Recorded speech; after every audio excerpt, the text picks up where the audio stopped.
दशमस्कन्धः अतेकपञ्चाशत्तमोऽध्यायः 51st chapter from sloka 28. Muchukunda उवाच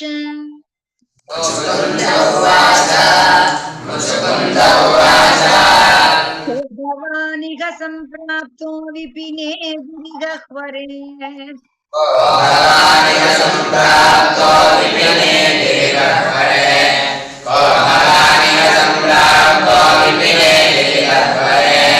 बुद्ध्या पद्मपलाशाभ्यां विचरसि उरुकण्टके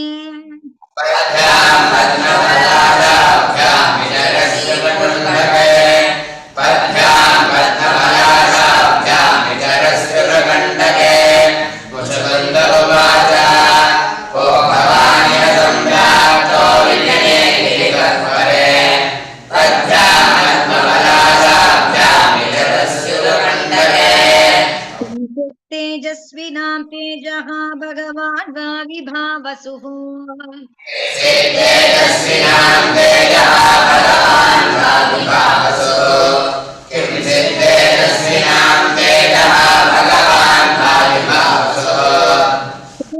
सोमो महेन्द्रो वा लोकपालो परोऽपि वा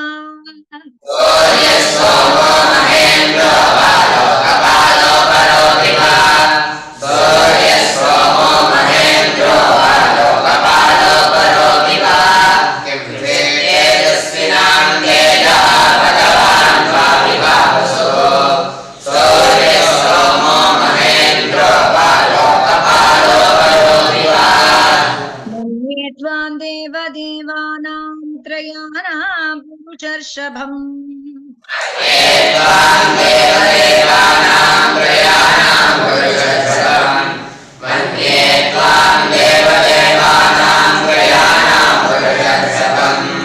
यद्बाधसे गुहाद्वान्तं प्रदीपः प्रभया यथा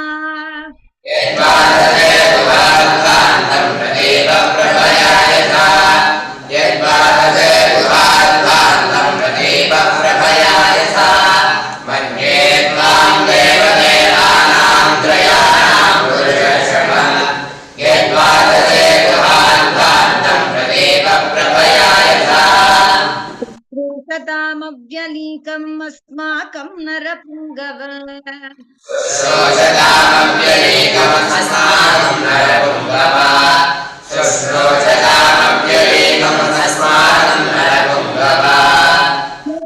कर्मगोत्रं वा कथ्यतां यदि रोचते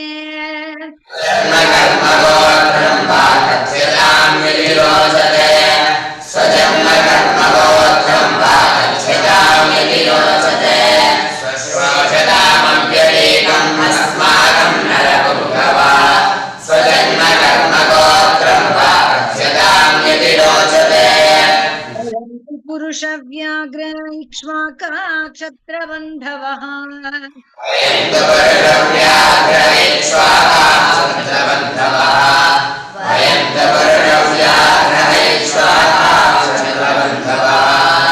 मुकुकुन्द इति प्रोक्तः यौवनाश्वात्मजः प्रभो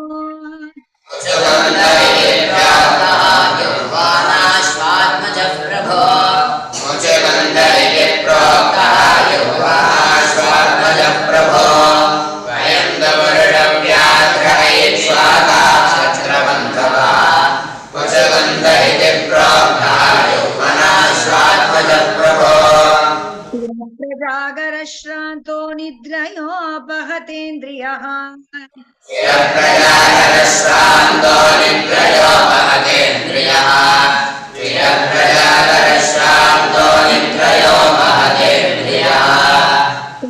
तस्मिन् विजने कामं केनापि उत्थापितोऽधुना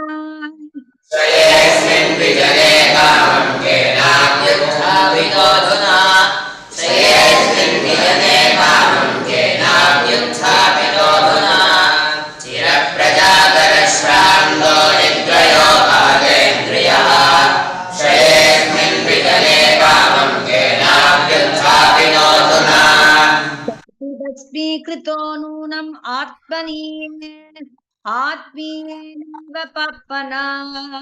सोऽपिभस्मीकृतो नूनम् आत्मीयेनैव पाप्मना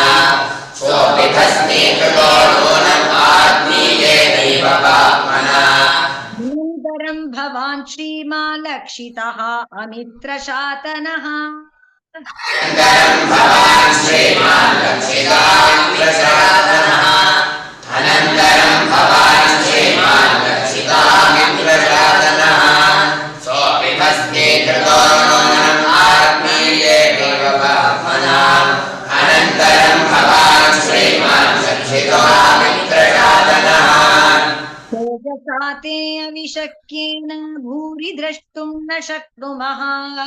तेजसा ते विशक्येन भूरि द्रष्टुं न शक्नुमः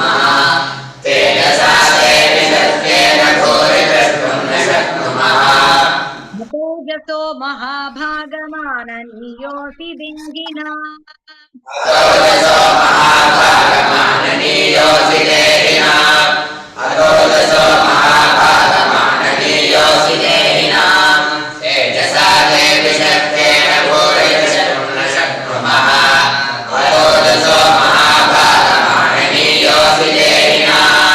एवं सम्भाषितो राज्ञो भगवान् भूतभावनः एवं सम्भाषितो राज्ञा भगवान् भूतभावनः एवं सम्भाषितो राज्ञा भगवान् भूतभावनः प्रत्याह प्रहसन् वाण्या मेघनादगभीरया प्रत्याहप्रहसन्वान्या मेघनादगभीरया प्रत्याहप्रहसन्वान्या मेघनादगभीरया एवं सम्भाषितो राज्ञा भगवान् भूतभावनः प्रत्याहप्रहसन्वान्या मेघनादगभीरया श्रीभगवानुवाच श्रीभगवानुवाच कर्माभिधानानि सन्ति मेऽङ्गसहस्रशः जन्मकर्माभिधानानि सन्ति मे दशसहस्रशः जन्मकर्माभिधानानि सन्ति मे दशसहस्रशः न शक्यन्ते अनुसङ्ख्यातुम् अनन्तत्वात्मयापि हि गच्छन्ते अनुसङ्ख्यातुमनन्तत्वात्मयापि न गच्छन्ते अनुसङ्ख्यातुमनन्तत्वात्मयापि श्रीभगवानुवाच जन्मकर्माभिधानानि सन्ति मे दशसहस्रशः न गच्छन्ते अनुसङ्ख्यातुमनन्तत्वात्मयापि चतुर्जांसि विममे पार्थिवान्युर्जन्मभिः पतित्रजांसि विममे पार्थिवान्युर्जन्मभिः पतित्रजांसि विममे पार्थिवान्युर्जन्मभिः न कर्माभिधानानि न मे जन्मानि कर्हिचित् कर्माभिधानानि न मे जन्मानि कर्हिचित् गुणकर्माभिधानानि न मे जन्मानि कर्हिचित् पतित्रजांसि विममे पार्थिवान्युर्जन्मभिः गुणकर्माभिधानानि न मे जन्मानि कर्हिचित् कालत्रयोपपन्नानि जन्म कर्माणि मे नृप कालत्रयोपपन्नानि जन्मकर्माणि मे नृप कालत्रयोपपन्नानि जन्मकर्माणि मे नृप अनुक्रमन्तो नैवातं गच्छन्ति परमर्षयः अनुक्रमन्तो नैवान्तं गच्छन्ति परमर्षयः अनुक्रमन्तो नैवान्तं गच्छन्ति परमर्षयः कालत्रयोपपन्नानि जन्मकर्माणि मे नृप अनुक्रमन्तो नैवान्तं गच्छन्ति परमर्षयः तथाप्यदत्यनान्यङ्ग शृणुष्व गदतो मम तथाप्यत्यनान्यङ्गशृणुष्व मम तथाप्यत्यनान्यङ्गशृणुष्व मम तथापि अद्यतनान्यङ्ग शृणुष्व गदतो मम तथापि अद्यतनान्यङ्गशृणुष्व मम तथापि अद्यतनान्यङ्गशृणुष्व मम विज्ञापितो विरिञ्चेन पुराहं धर्मगुप्तये विज्ञापितो विरिञ्चेन पुराहं धर्मगुप्तये विज्ञापितो विरिञ्चेन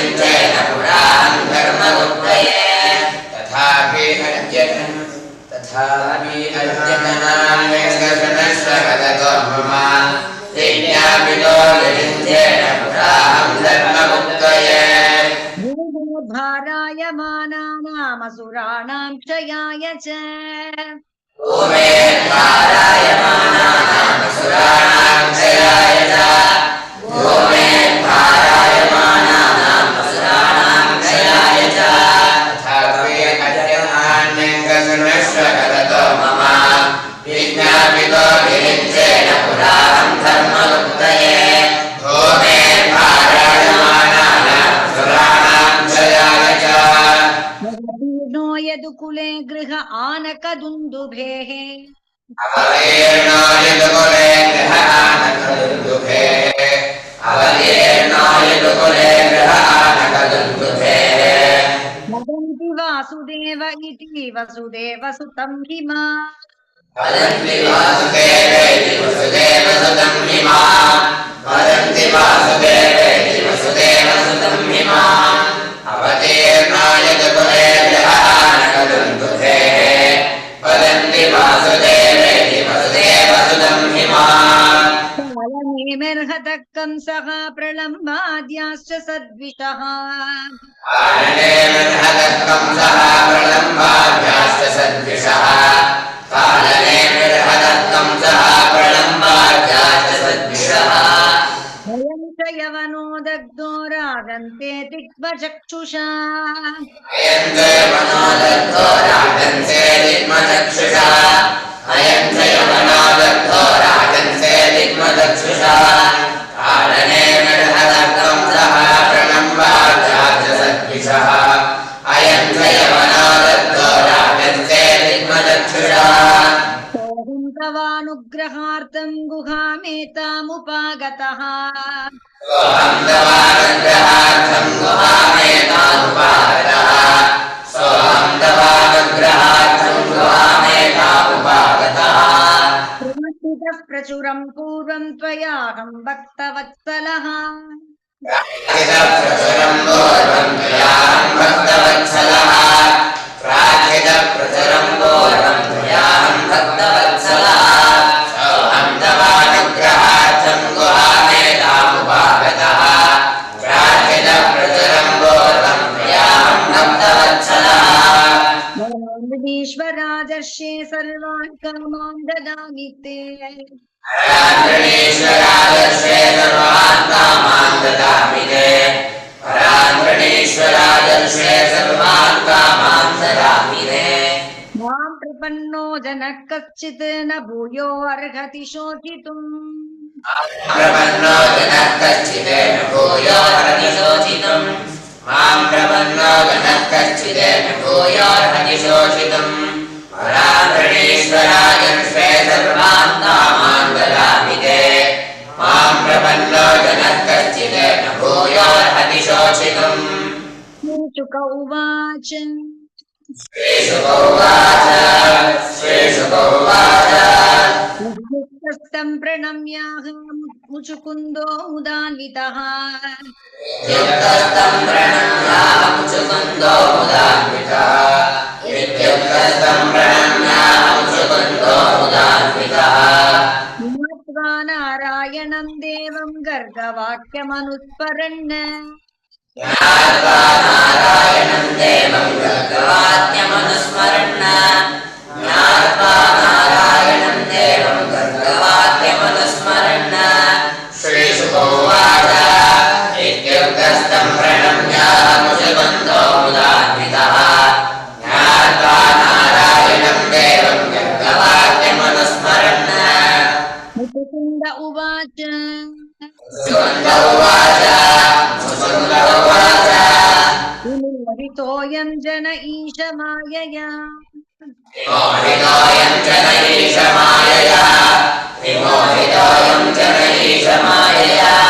तदीयया त्वां न भजन्त्यनर्थदृक्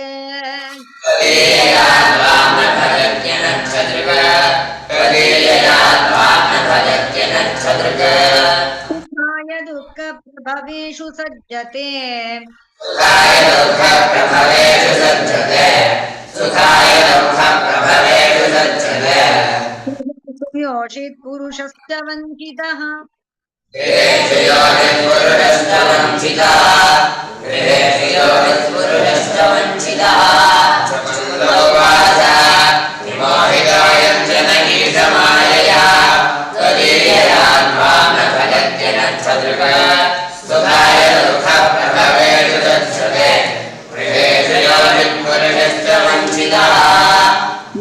राजनो दुर्लभमत्र मानुषम्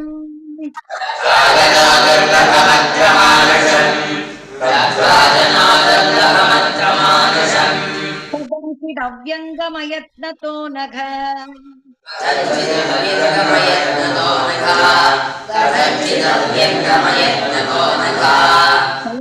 रविन्दं न भजत्य सन्मतिः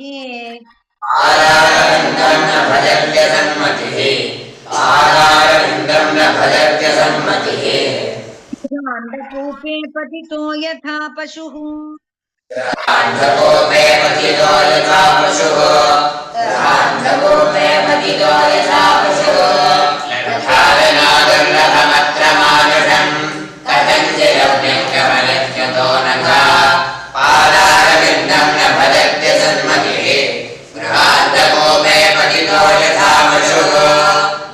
ममैष कालोऽधिकनिष्फलो गतो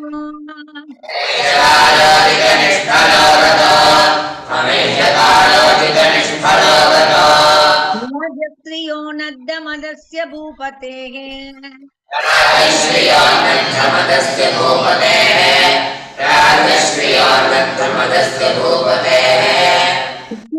बुद्धे सुतदारकोशभूषु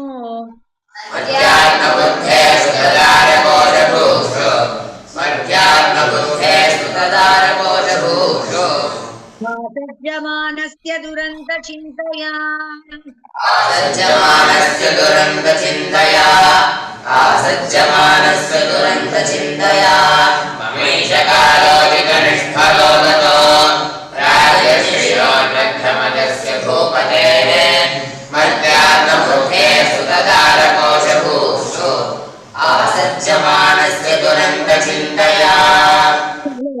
स्मिन् घटकुठ्यसन्निभे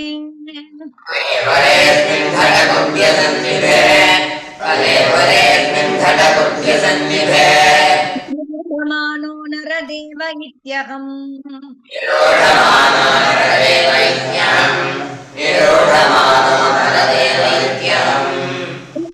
ते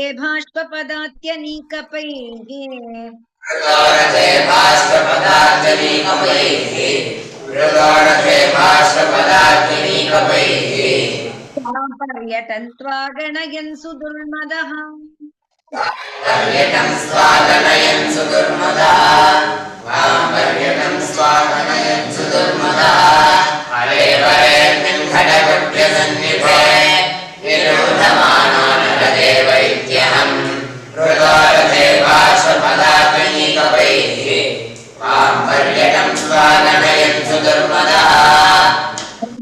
मुच्चैः कृत्य चिन्तया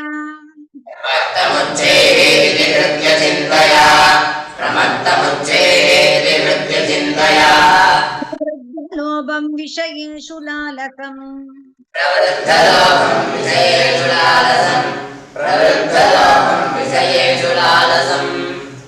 प्रमत्तः सहसाभिपद्यसे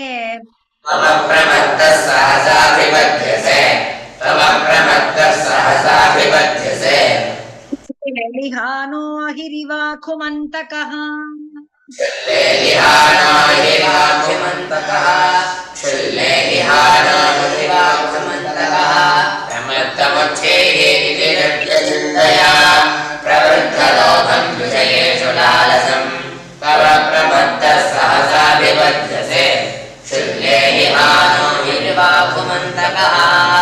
पुरारतैर्हेम परिष्कृतैश्चरन्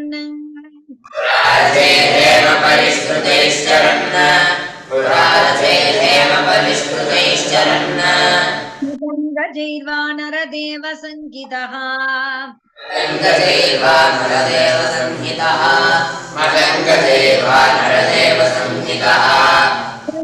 कालेन दुरत्ययेन ते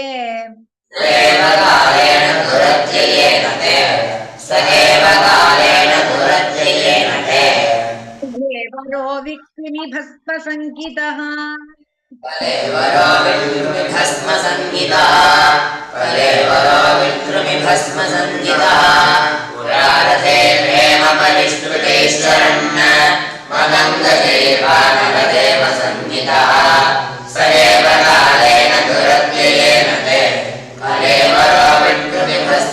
वन्दितः निर्जित्यदिक्चक्रमभूतविग्रहो निर्जित्यदिक्चक्रमभूतविग्रहो निर्जित्यदिक्चक्रमभूतविग्रहो पुनस्तः समराजवन्दितः पराशरस्थः समराजवन्दितः पराशरस्थः समराजवन्दितः गृहेषु मैथुन्यसुखेषु योषिताम् मैथुन्यसुखेषु योषिताम् गृहेषु मैथुन्यसुखेषु योषिताम् क्रीडामृगः पूरुष ईशनीयते क्रीडामृगः पूरुष ईशनीयते क्रीडामृगः पूरुष ईशनीयते निर्जित्यदिक्चक्रमभूतविग्रहो पराशरस्थः समराजवन्दितः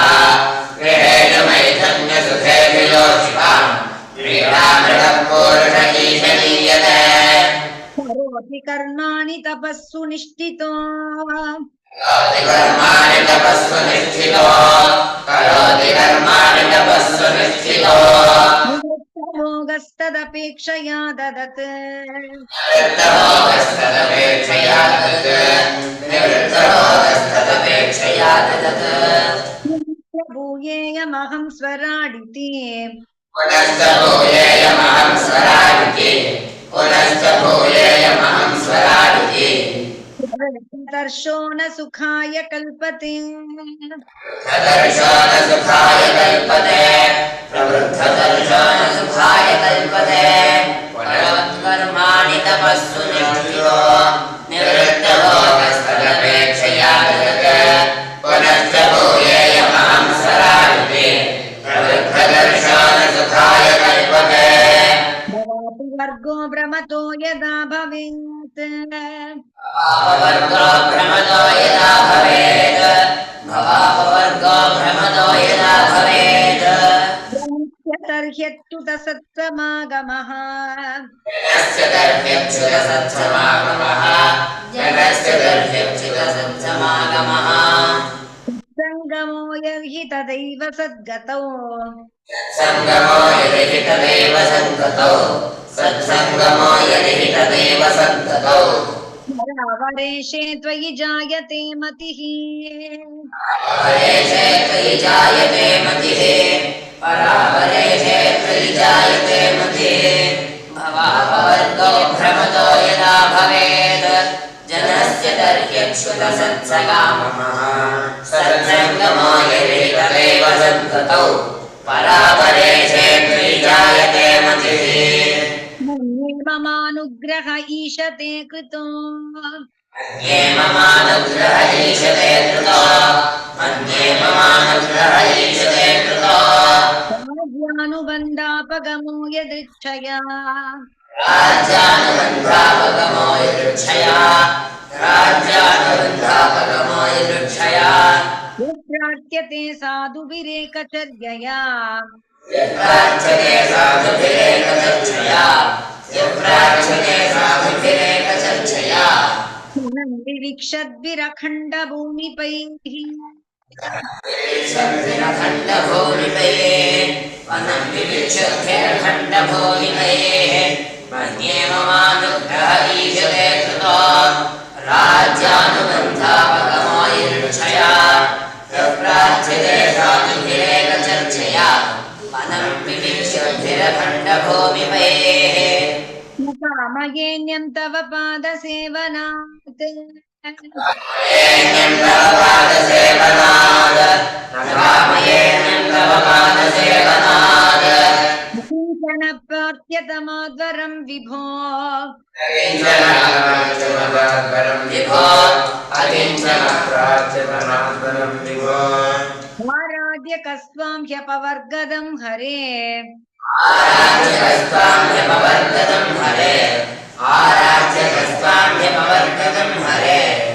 गृहीत आर्यो वरम् आत्मबन्धनम् गृहीतार्यो वरमात्मबन्धनं गृहीतार्यो वरमात्मबन्धनं न कामयेन्यं तव पादसेवनात् अकिञ्चन प्रार्थ्यतमाद्वरं विभो आराध्यकस्त्वां ह्यपवर्गदं हरे गृहीत आर्यो वरमात्मबन्धनम्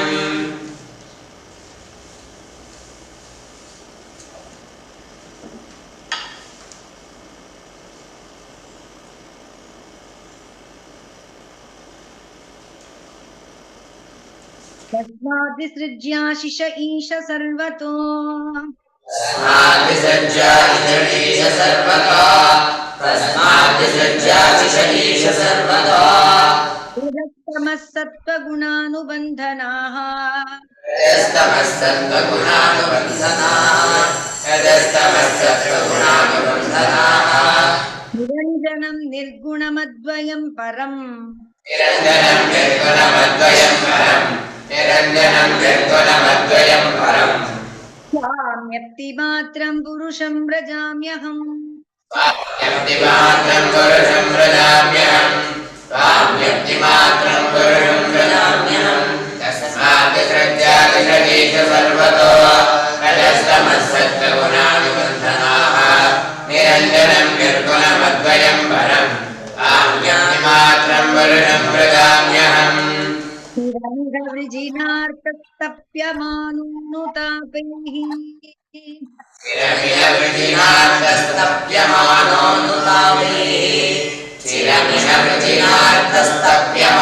चिरमिषवृजिनार्तस्तप्यमानोऽनुतापैः अभिदृशषडमित्रो लब्धशान्तिः कथञ्चित् अभिदृशषडमित्रो लब्धशान्तिः कथञ्चित् अभिदृशषडमित्रो लब्धशान्तिः कथञ्चित् समुपेतस्त्वत्पदाब्जं परात्मन्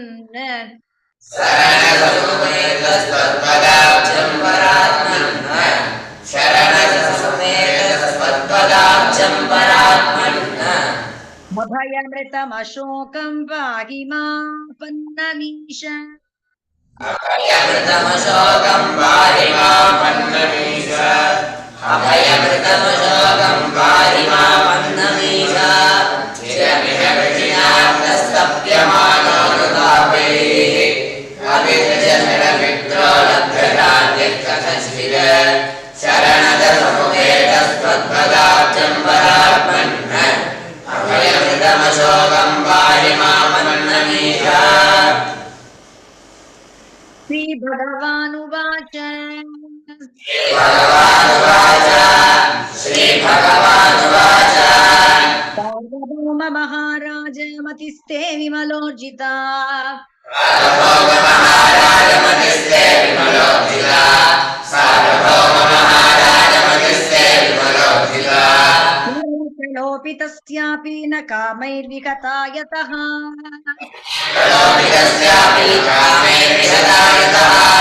हरे प्रलोभितस्यापि कामैर्विहता यतः श्रीभगवानुवाच सार्वभौममहाराजमतिस्ते विमलोर्जिता हरे प्रलोभितस्यापि कामैर्विहता यतः लोभितो वरैर्यत्वम् अप्रमादाय विद्धि तत् प्रलोभितोपरेर्यत्वमप्रमादाय विद्धि तत् प्रलोभितोपरेर्यत्वमप्रमादाय विद्धि तत् न धीर्मय्येकभक्तानामाशीभिः विद्यते क्वचित् एकभक्तानामाशीभिः विद्यते क्वचित् एकभक्तानामाशीभिः विद्यते क्वचित् प्रलोभितोपरेर्यत्वमप्रमादाय विद्धि तत् एकभक्तानामाशीभिः विद्यते क्वचित् निर्जानानाम भक्तानां प्राणायामादिभिर्मनः ज्ञानानां भक्तानां प्राणायामादिभिर्मनः ज्ञानानां भक्तानां प्राणायामादिभिर्मनः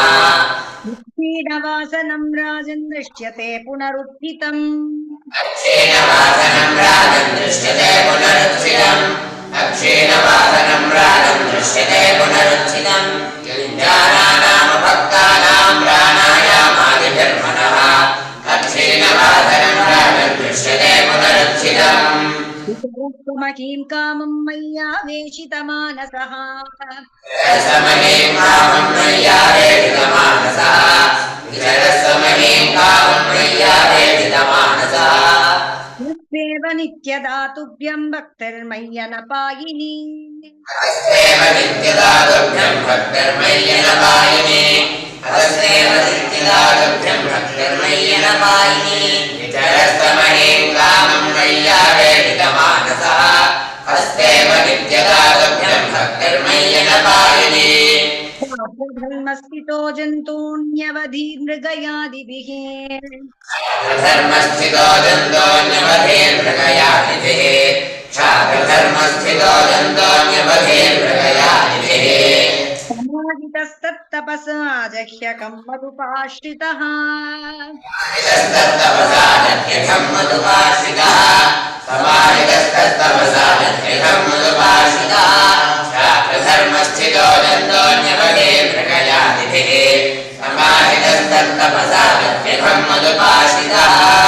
जन्मन्यनन्तरे राजन् सर्वभूतसुहृत्तमः जन्मन्यनन्तरे राजन् सर्वभूतसुहृत्तमः जन्मन्यनन्तरे राजन् सर्वभूतसुहृत्तमः भूत्वा द्विजवरस्त्वं वै मामुपैष्यसि केवलम् द्विजवरस्त्वं वै मामुपैष्यसि केवलम् भूत्वा द्विजवरस्त्वं वै मामुपैष्यसि केवलम् जन्मन्यनन्तरे राजन् सर्वभूतसुहृत्तमः भूत्वा द्विजवरस्त्वं वै मामुपैष्यसि केवलम् श्रीमद्भागवते महापुराणे पारमहंस्यां संहितायां दशमस्कन्धे श्रीमद्भागवते महापुराणे पारमहंस्यां संहितायां दशमस्कन्धे श्रीमद्भागवते महापुराणे पारमहंस्यां संहितायां दशमस्कन्धे उत्तरार्धे मुचुकुन्दस्तुतिर्नाम एकपञ्चाशत्तमोऽध्यायः उत्तरार्धे मुचुकुन्दस्तुतिर्नाम एकपञ्चाशत्तमोऽध्यायः उत्तरार्धे मुचुकुन्दस्तुतिर्नाम एकपञ्चाशत्तमोऽध्यायः